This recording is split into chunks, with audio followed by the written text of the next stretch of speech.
جھوٹ کی ضرورت نہیں پڑی ان کو۔ اس کے بعد میں حضرت ابو بکر صدیق بہت بڑے کپڑے کے ویپاری تھے، ساری زندگی کپڑے کی تجارت کرتے رہے، کبھی جھوٹ نہیں بولا۔ اسی طرح سے حضرت عمر رضی اللہ تعالیٰ عنہ تجارت کیا کرتے تھے، ان کی بھی دکان تھی، تجارت کرتے تھے، کبھی جھوٹ بولنے کی ضرورت نہیں پڑی، کاروبار اچھا چلا۔ صرف اتنا ہی نہیں، مکہ شریف سے جب مدینہ منورہ مسلمان ہجرت کر کے چلے گئے تو اب اپنا وہاں پر سب کچھ چھوڑ گئے تھے۔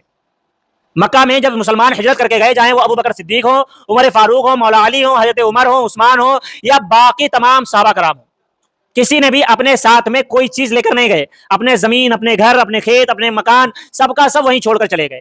لیکن مدینہ منورہ میں حضور صلی اللہ علیہ وسلم 10 سال رہے تھے، اس کے بعد حضور صلی اللہ علیہ وسلم کی وفات ہو گئی۔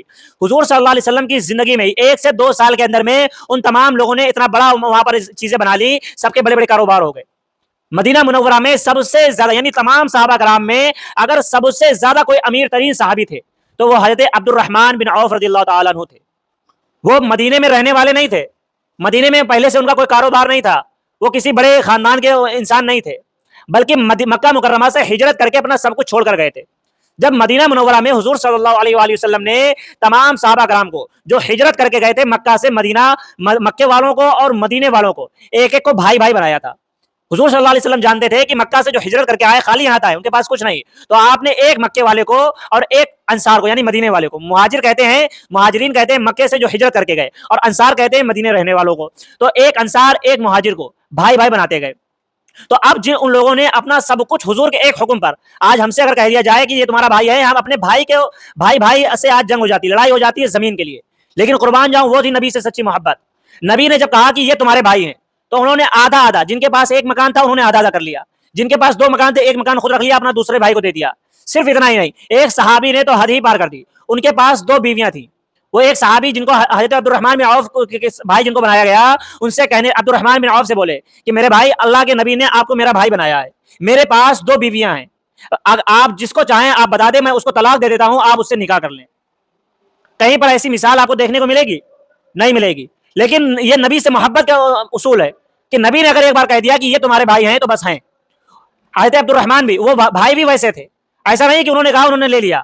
حضرت عبد الرحمن بن عوف کہنے لگے کہ میرے بھائی آپ پریشان نہ ہو، ہمیں آپ کی بیویاں نہیں چاہیے، آپ کا مکان نہیں چاہیے، ہمیں آپ کی زمینیں نہیں چاہیے، ہمیں صرف آپ بازار کا راستہ بتا دو کہ بازار کس طرف ہے۔ آپ نے وہاں سے گندم کا کاروبار شروع کیا، یعنی گیہوں اور باجرے کا کام شروع کیا۔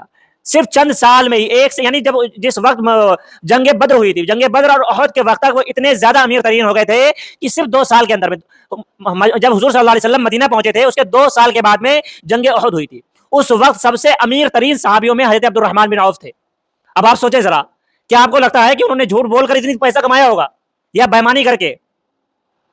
جب ان سے یہ بات سوال پوچھا گیا حضرت عمر رضی اللہ تعالیٰ عنہ کے دور میں، حضرت عبد الرحمن بن عوف سے، حضرت عثمان غنی رضی اللہ تعالیٰ عنہ سے، صحابہ کرام نے، اور جو باہر سے جب فتوحات ہونے لگی دوسرے دیشوں کے، باہر بڑے بڑے دیشوں سے لوگ آئے، انہوں نے سوال کیا کہ آپ نے اتنی زیادہ مال و دولت اتنے کم وقت میں کیسے کمائی، آخر اس کا راز کیا ہے؟ تو انہوں نے اس کا راز بھی بتایا کہ اس کا راز ہمیں ہمارے نبی نے بتایا تھا۔